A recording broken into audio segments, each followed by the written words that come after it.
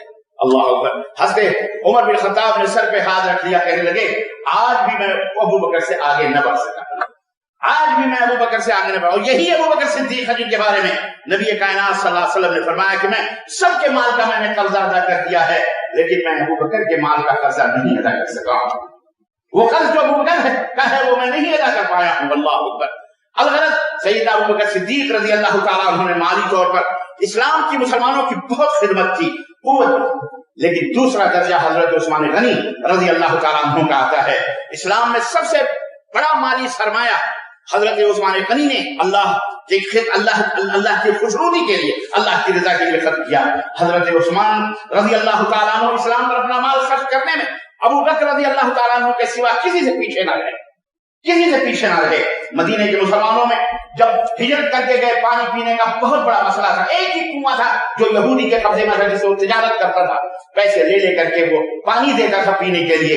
اللہ اکبر۔ اللہ کے نبی صلی اللہ علیہ وسلم فرمایا کرتے تھے اپنی مجلسوں میں کہ جو کوئی مسلمانوں کے لیے اگر بیر روما کو لے کر کے وقف کر دے اللہ کی راہ میں تو اس کے لیے جنت ہے۔ چنانچہ حضرت عثمان غنی رضی اللہ تعالیٰ عنہ نے آدھا کنواں، اتنی بساطت کہ آدھا کنواں 35,000 درہم میں، کتنے میں؟ اس زمانے کے 35,000 درہم کے اندر آدھا کنواں خرید کر کے اور مسلمانوں کے لیے پانی پینے کا حضرت عثمان غنی نے انتظام کیا اہل مدینہ کے لیے۔ ایک دن یہودی بھرتے تھے اور ایک دن مسلمان پانی بھر بھر کر کے پیا کرتے تھے۔ پھر ایک زمانہ آیا اللہ کے رسول صلی اللہ علیہ وسلم کہ اس فرمان کی روشنی میں کہ کوئی ہے جو اس کو کر کے پورا مکمل کر کے مسلمانوں کو وقف کر دے۔ چنانچہ سیدنا عثمان غنی رضی اللہ تعالیٰ عنہ کو اللہ نے یہ شربت فرمایا کہ پورے کا پورا کنواں خرید کر کے اور وہ مسلمانوں کے لیے وقف کر دیا گیا۔ اللہ، آج بھی وہ کنواں موجود ہے، وقف حضرت، اور آج بھی وہ سرزمین بھی موجود ہے۔ اللہ کے نبی صلی اللہ علیہ وسلم مسجد نبی کے اندر بیٹھے ہوئے آپ کی نظر ایک زمین کے حصے پر پڑی اور آپ کی خواہش ہوئی، رغبت ہوئی کہ اگر یہ حصہ بھی لے کے مسجد کے اندر داخل کر دیا جائے۔ حضرت عثمان غنی رضی اللہ تعالیٰ عنہ کھڑے ہوئے اور انہوں نے زمین کو خریدا اور اسے مسجد نبوی کے اندر شامل کر دیا گیا۔ اب ہر نمازی کی نماز کا حصہ آج تک حضرت سیدنا عثمان غنی کے حصے میں جا رہا ہے۔ وقف کا یہ عظیم الشان، یہی نہیں بلکہ آل سعود حکومت مملکت سعودی عربیہ نے بھی اس کو بہترین انداز سے مسجد کے اندر جو شامل کیا۔ اب جتنے لوگ بھی اس کے اندر نماز پڑھتے ہیں اس جگہ پر الحمدللہ اس کا حصہ حضرت عثمان غنی کو آج بھی پہنچ رہا۔ 1400 برس پہلے جس باغ کو اور جس جگہ کو حضرت عثمان غنی نے وقف کیا تھا اللہ کی راہ میں کہ فی سبیل اللہ مسلمانوں کے لیے ہے، آج بھی بلدیہ کے رجسٹر میں آج بھی مرکزیہ کے نام سے داؤدیہ کے سامنے جو بلڈنگ بنی ہوئی ہے اس پر آج بھی لکھا ہوا ہے کہ اس بلڈنگ کے مالک سیدنا عثمان غنی رضی اللہ تعالیٰ، اور اس کا جو عزیزم ہمارے صاحبزادے عبدالرحمن سلمہ نے بتایا کہ مجھے راستے میں جب میں نے پوچھا کہ بیٹا کیا آج بھی چونکہ تم مدینے میں اتنے مدت تک پڑھے رہے ہو تم بتاؤ کہ کیا؟ اس نے بتایا کہ آج بھی الحمدللہ وہ بلڈنگ موجود ہے، وہ جگہ موجود ہے اور آج بھی اس سے جو آمدنی ہوتی ہے وہ اسلام اور مسلمانوں کے لیے خرچ ہوتی ہے اور قیامت 1400 برس وقف کا یہ ہوتا ہے۔ آج مسلمانوں نے وقف کرنے کا یہ جو جذبہ ہے پراپرٹیز اور زمین اور جائیداد کا، غیر مسلمین جو ہیں وہ تو اپنے استھانوں کے لیے اور اپنے دیوی دیوتاؤں اور اپنے معبود باطلہ کے لیے، اپنی سنسداؤں کے لیے اسلام اور مسلمانوں کے خلاف استعمال کرنے کے خوب وقف کرتے ہیں، لیکن مسلمان اس کے کان پہ جو ہی نہیں دیکھتے۔ بہرحال اللہ انہیں توفیق عطا فرمائے۔ تو حضرت عثمان کا آج بھی وہ آمدنی کا سلسلہ جاری اور ساری اور مسلمانوں میں خرچ ہو رہا ہے۔ اللہ اکبر۔ اس سے بڑا مسلمانوں کا محسن اور کون ہو سکتا ہے؟ سیدنا عثمان سے پڑھ کے مسلمانوں کا محسن اور کون ہو سکتا ہے؟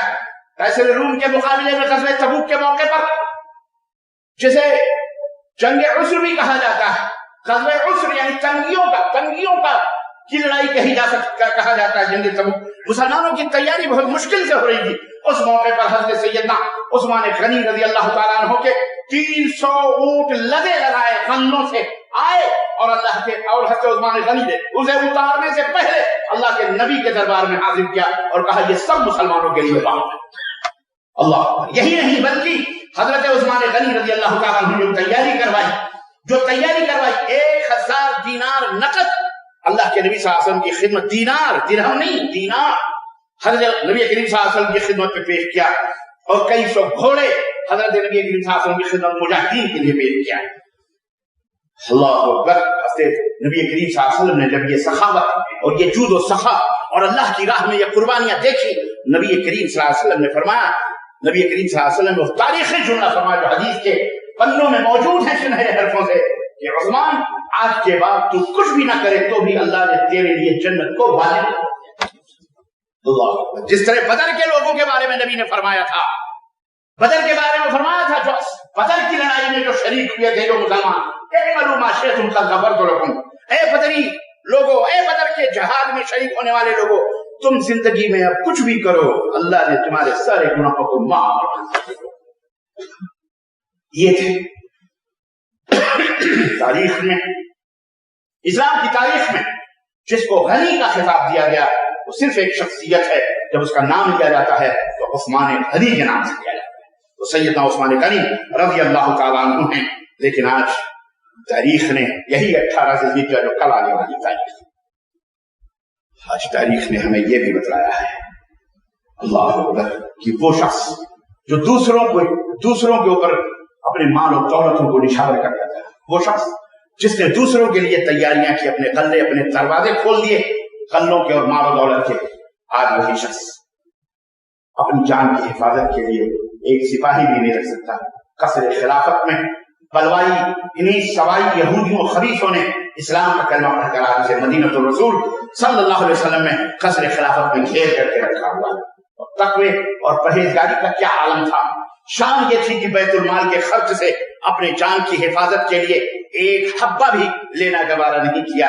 نبی کریم صلی اللہ علیہ وسلم سے شوق ملاقات میں انہوں نے اپنی جان تو دے دی، لیکن انہوں نے یہ گوارا نہ کیا کہ کسی مسلمان کا خون عثمان کے نام پر یا عثمان کے لیے اس روئے زمین پر گرے. اللہ اکبر. اور ایک عظیم سلطنت، کامیاب خلافت حضرت عثمان غنی رضی اللہ تعالیٰ عنہ نے امت کے سامنے، اللہ کے سامنے پیش کی اور ایک کامیاب خلافت آپ کی رہی. آپ کی خلافت میں بہت ساری بغاوتیں بھی ہوئیں، بہت سارے فتنے فساد بھی ہوئے، لیکن آپ کے مخالفین ایک چھوٹا سا علاقہ بھی سلطنت اسلامیہ سے الگ نہ کر سکے. کوشش ان کی رہی لیکن انہوں نے وہ الگ نہ کر سکے، ایک چھوٹا سا حصہ بھی جدا نہ کر سکے. پوری سلطنت اسلامیہ ایک رہی، منظم رہی، ایک جھنڈے کے تحت رہی. شریعت محمدیہ کا بنیادی قاعدہ بھی یہی ہے کہ خواتین اعمال جو ہوتے ہیں وہ سند ہوتے ہیں، زندگی کیسے بھی گزرے لیکن آخری سانس جو ہو وہ جس حالت میں گزرتی ہے فیصلے وہاں ہوتے ہیں. سیدنا عثمان غنی کی آخری سانس اس پر گزری تھی کہ سلطنت اسلامیہ کئی ہزار مربع میل، یہاں تک کہ میں آپ سے کہوں مدینہ منورہ سے لے کر بغداد اور کوفہ، یہی نہیں بلکہ جبرائیلٹا جو فرانس کی جبرائیلٹا جسے کہا جاتا ہے، تیونس اور جزائر اور مغرب سے آگے سمندر کے اس پار جو فرانس کا جبل تاریخ ہے جس کو جبرائیلٹا کہا جاتا ہے، وہاں تک اسلامی مملکت کی خلافت کے جھنڈے سیدنا عثمان غنی رضی اللہ تعالیٰ عنہ کے زمانے میں لہرائے گئے. حضرت عثمان غنی کی زندگی میں یہ بھی مطالبہ ہوا کہ آپ بوڑھے ہو چکے ہیں، 80-85 برس کی آپ کی عمر ہو چکی ہے، آپ اس حکومت سے، اس سلطنت سے، خلافت سے دستبردار ہو کر کے نوجوانوں کے ہینڈ میں، ہاتھوں میں یہ باغ اقتدار دیجیے. لیکن حضور اکرم صلی اللہ علیہ وسلم نے چونکہ فرمایا تھا کہ منافقین تم سے مطالبہ کریں گے کہ حکومت کی اس قمیص کو اتار دو، لیکن تم کبھی دستبردار نہ ہونا. اللہ کے نبی کی اس وصیت کو زندگی کی آخری سانسوں تک آپ نے نبھائی اور آپ اس خلافت سے دستبردار نہ ہوئے، یہاں تک کہ 18 ذی الحجہ سن 35 ہجری کو مدینہ منورہ میں 40 دن کے محاصرے کے بعد، اور ان بلوائی خبیثوں نے محاصرہ کیا تھا. یہودیوں نے، وہ ایک الگ تاریخ ہے، میں بتاؤں گا کہ حضرت سیدنا عثمان غنی کو شہید کیوں کیا گیا. یہ بلوائی جو کلمہ پڑھتے تھے مدینہ کو گھیرے میں لیے ہوئے تھے مسجد نبوی کو، اور حضرت عثمان غنی کو کیوں آخر